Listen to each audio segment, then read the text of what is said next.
c'est bien dit, nous allons nous lancer ce matin dans la parole du Seigneur. Cette parole vient du livre de Daniel, chapitre 9. C'est la question ici de parler encore de la repentance, de la confession des péchés. Amen. Amen.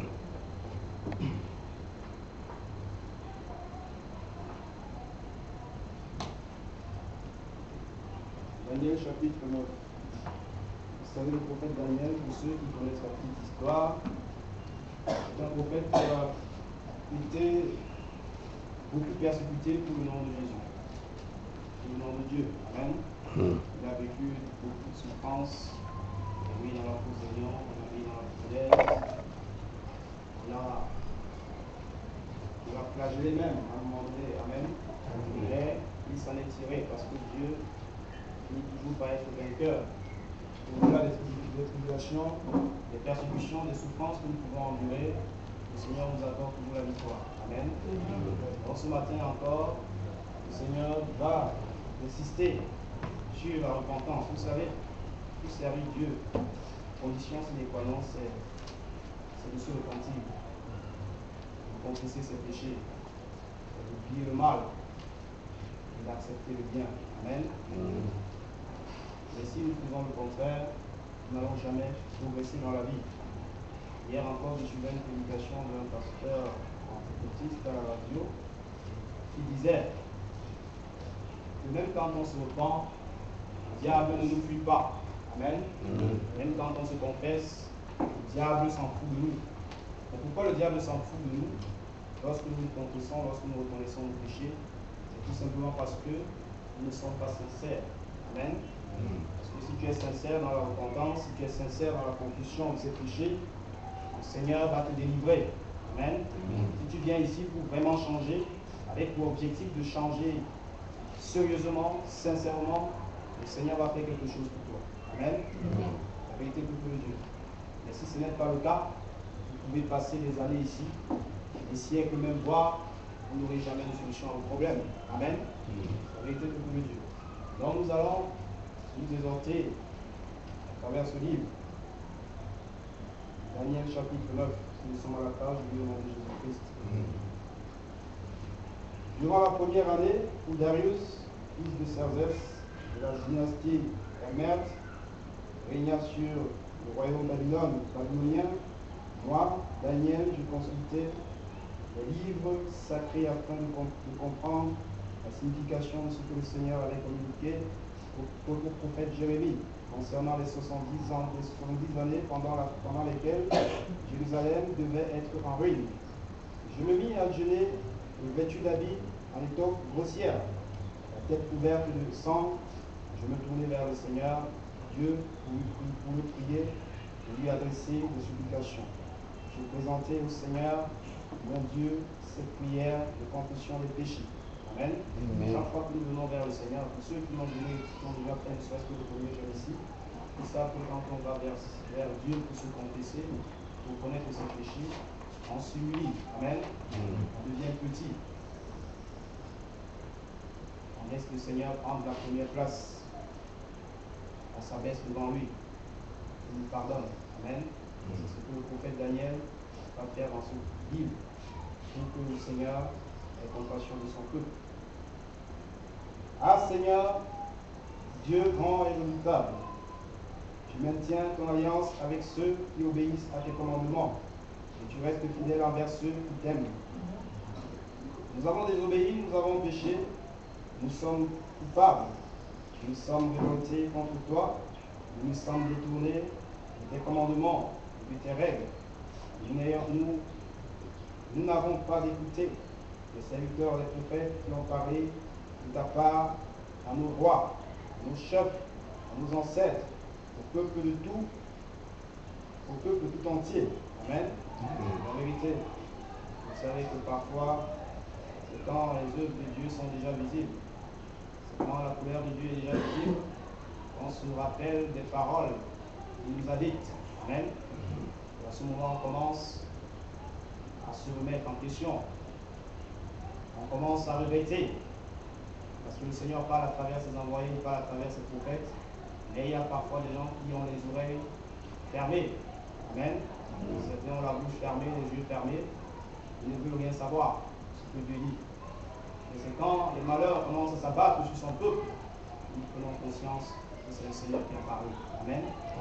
Donc c'est comme ça, en fait, c'est les étapes de la confession des péchés, de cette repentance que nous voyons ce matin dans le livre de Daniel. Amen. C'est une des étapes, en fait. La prise de conscience. Toi, Seigneur, tu es sans faute. Nous ne pouvons que nous humilier pendant ce jour. Nous, habitants de Jérusalem, dans le Juda, tous les autres Israélites, proches ou lointains, dispersés dans les pays, où tu les as chassés à cause de leur infidélité à ton égard. Oui, Seigneur, honte à nos rois, nos chefs et nos ancêtres, car nous t'avons désobéi. Mais toi, Seigneur, notre Dieu, dans ta bienveillance, tu nous pardonnes, bien que nous soyons révoltés contre toi. Amen. Il faut toujours reconnaître les choses, il faut toujours être juste devant Dieu. La justice ici, c'est quoi? La justice ici, c'est tout simplement le fait d'avouer devant le Seigneur que nous avons échoué.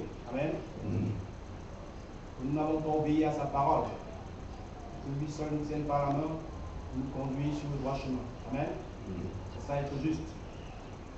Ça aussi, c'est l'étape de la repentance que nous voyons ce matin.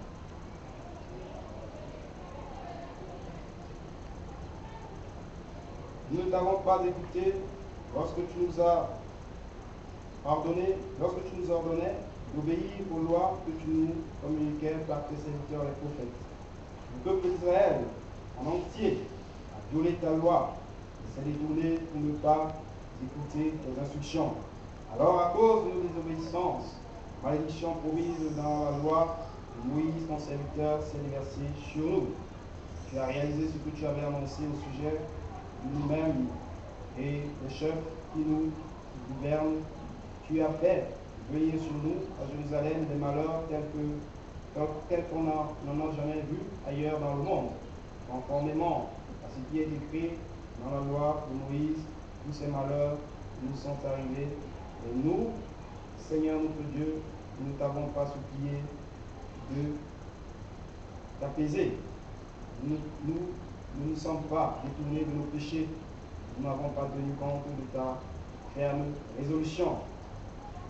C'est pourquoi tu nous as manqué. Tu n'as pas manqué de faire venir sur nous ces malheurs. En effet, Seigneur notre Dieu, tu es juste dans tout ce que tu fais, mais nous n'avons pas écouté tes instructions. Amen. Nous ne pouvons rien censé sur les instructions du Seigneur qui n'ont pas été écoutées. Amen. Parce qu'il est vraiment touché. Il est touché tout au fond de son âme pour reconnaître qu'il n'a pas obéi à la parole de Dieu. C'est la même chose pour nous. Amen. Nous devons vraiment, quand on dit, nous devons vraiment, sincèrement nous repentir pour que l'ennemi puisse nous laisser tranquilles. Amen. Parce que si la repentance est faite dans la légèreté, sachez que vous aurez des problèmes dans la suite. Vous ne pourrez pas avancer dans l'œuvre de Dieu. Amen. Parce que l'œuvre de Dieu, c'est un cursus, un parcours. Nous allons plus de l'avant. Et lorsque vous avancez, il y a des obstacles, sachez que c'est un peu difficile. Amen. Donc dès le début, nous devons déjà mélanger notre monture pour mieux réussir notre mission. Amen. Et en mélangeant la monture, c'est tout simplement, c'est la base de la repentance, confession de ces péchés-là, pour que les malheurs que le Seigneur a promis ne puissent pas s'abattre sur nous. Vous connaissez les malheurs. Nous connaissons tous les malheurs. Parfois, nous faisons comme si nous ne voyons pas ces malheurs, mais ces malheurs sont visibles. Vous avez des guerres dans certains pays, vous avez des inondations, vous avez des séismes, vous avez des maladies même qui nous hantent. Amen. Vous avez la famille, vous avez vous avez des agressions, il y a tellement de choses. La liste n'est pas exhaustive. Amen. La vérité de Dieu. Donc, à ce moment, vous vous rendez compte que les malheurs ne sont que les signes de la colère de Dieu. Amen. Je vais prendre un cas très simple pour que tout le monde peut comprendre. Vous allez voir que votre équipe de football dit un malheur, par exemple. Amen. Une malédiction. Mais beaucoup ont traduit ça comme ils pensent, avec les données scientifiques, mais ça ne nous doit rien. Amen. Parce qu'ils ne connaissent pas Dieu. Amen. voit Dieu, mais il dit que c'est Dieu. Amen.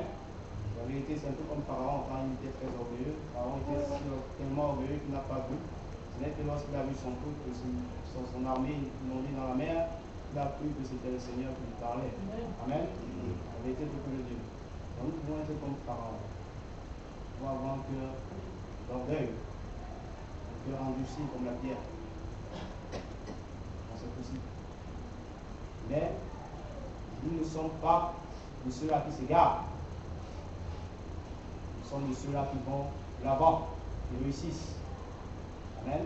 Donc nous devons suivre le commandement de Dieu. Le commandement de Dieu, c'est tout simplement la morale, si vous voulez. Ne tuez pas, ne mentez pas, ne volez pas, ne trompez pas, ne prenez pas la femme de votre prochain. Amen. Nous connaissons tout ça. Amen. Mais est-ce que nous vivons cela? Est-ce que nous mettons cela en pratique? C'est la question ici. C'est pour ça que nous sommes là.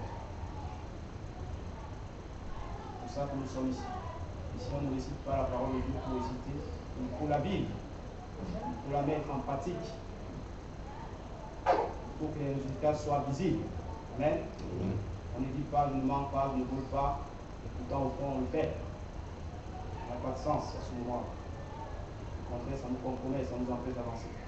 Continue la lecture au nom de Jésus.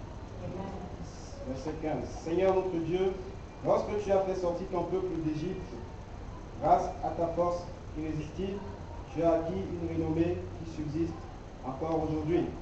Mais nous avons désobéi et nous sommes coupables. Seigneur, renouvelle tes bienfaits, détourne ton ardente colère de Jérusalem, ta ville, ta montagne sacrée. À cause de nos fautes, les péchés de nos ancêtres, les nations qui nous entourent, couvre d'insultes Jérusalem de ton peuple. Écoute donc, Seigneur notre Dieu, la prière et les supplications que je t'adresse. Car regarde pour toi-même, regarde avec bonté ton sanctuaire dévasté. Mon Dieu, écoute bien, regarde attentivement, vois l'état des dévastations de notre ville, cette ville qui t'est consacrée. En te présentant nos supplications, nous ne comptons pas sur nos mérites, mais sur ton amour infini. Seigneur, écoute-nous. Seigneur, pardonne-nous. Seigneur, sois attentif. Par égard pour nous, pour toi, mon Dieu, interviens sans tarder en faveur de cette ville et de ce peuple qui te sont consacrés. Amen. La vérité pour Dieu. Voilà la prière que nous devons adresser au Seigneur. Nous qui venons dans la maison de Dieu. Nous qui voulons vraiment changer. Voilà la prière que nous devons adresser à notre Dieu. Il est compatissant, miséricordieux, il est riche en bonté. Amen. Il est toujours prêt à pardonner ceux qui acceptent de se repentir, ceux qui reconnaissent leurs péchés. Amen. Le souhait de Dieu n'est pas que les méchants périssent, mais qu'ils se répandent, qu'ils reconnaissent qu'ils ont péché. Et c'est comme ça qu'ils auront miséricorde du Seigneur. Amen. Verset 20.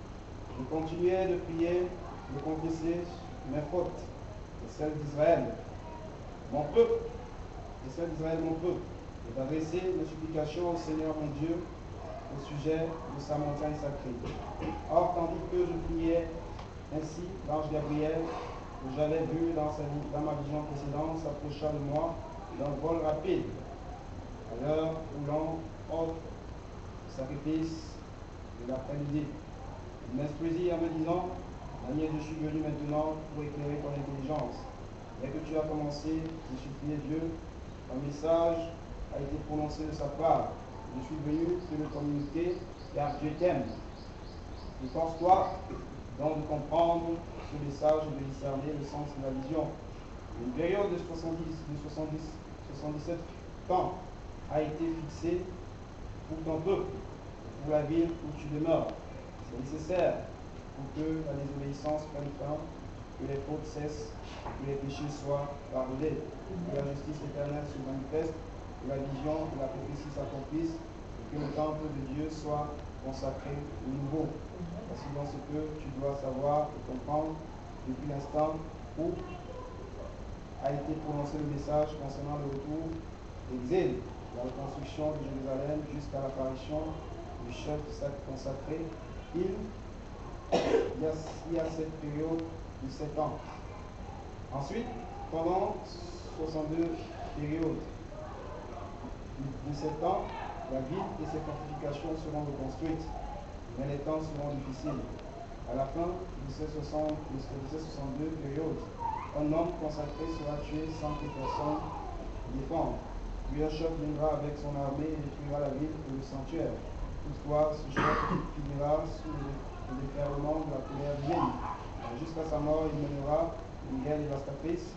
Comme cela a été décidé, pendant la dernière période de 7 ans, il imposera les deux dures obligations à un grand nombre de gens.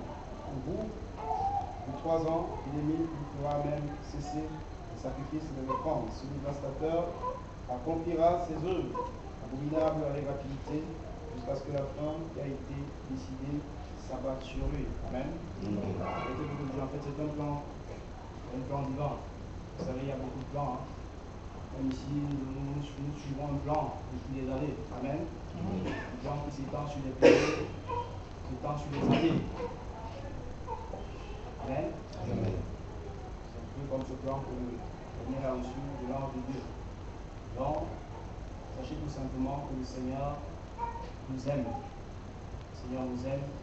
Il voudrait vraiment que nous approchions à sa volonté. La volonté de Dieu, c'est que nous fassions ce qui est bien. Amen. Ce qui est juste. Et que nous puissions dire vraiment, sincèrement, renoncer sincèrement à ce qui est mauvais. Amen. Renonçons sincèrement à ce qui est mauvais. Renonçons sincèrement à ce qui nous empêche d'avancer le péché. La Bible n'a pas deux notions qu'elle publie énormément. C'est le péché. Quand vous ouvrez la Bible, on ne parle que du péché. Amen. Parce que c'est le péché qui a détruit le monde. En réalité, c'est le péché qui a détruit le monde, c'est le péché qui a fait du monde ce que nous sommes aujourd'hui. Amen. Mais le Seigneur Jésus, par sa miséricorde, est venu nous sauver. Il a versé son sang pour que nous puissions vivre. Amen. Parce que nous étions morts, en réalité. Le péché nous maintient dans la mort. Quand vous péchez, vous êtes mort. Mais parfois, vous ignorez que vous êtes mort. En réalité, c'est ça. Amen. Les gens qui pêchent sont morts. Parce que c'est le péché qui vous tue. On vous tue à petit feu. Parfois, on ne voit pas les effets du péché d'un seul coup. Et c'est au fil du temps qu'on se rend compte que voici vraiment ce qui m'a fait échouer dans la vie. Amen. C'est la vérité de tous les Dieu. Les effets ne sont pas perceptibles souvent d'un seul coup. Il n'y a que ceux qui sont vraiment avertis spirituellement. Parce que ceux qui s'égarent, continuent à s'amuser dehors, continuent à jouer la vie comme ils disent, ils sont en train de mourir. Ils sont même déjà morts. Amen. Et quand ils meurent, ça ne vaut pas la peine que vous alliez dans leurs enterrements parce qu'ils sont déjà morts. Et si vous y allez, c'est que vous-même vous êtes morts. Amen. C'est pour ça que Jésus a dit quelque part à l'un de ses disciples, laissez les morts enterrer les morts. Amen. Le mort ici, d'abord, le premier mort ici, c'est celui qui est enterré là. Celui qui va dans la terre. Et vous qui le suivez, vous qui allez là-bas pleurer, vous êtes aussi des morts parce que vous ne voyez pas. Amen. On ne peut parler en deuil, ou alors aller au deuil d'une personne qui n'a pas respecté Dieu pendant toute sa vie. Amen. Parce que la mort qu'il a reçue n'est que pour la conséquence de ses péchés. La vérité pour tout le Dieu. Donc si nous sommes encore dans l'église et que nous nourrissons ce genre de pensée, d'idée, ça veut dire que quelque part on n'a pas encore changé. Amen. Ce n'est qu'un exemple. Il y a tellement de comportements qu'il faut changer pour que nous puissions bénéficier de la gloire. Que le Seigneur bénisse.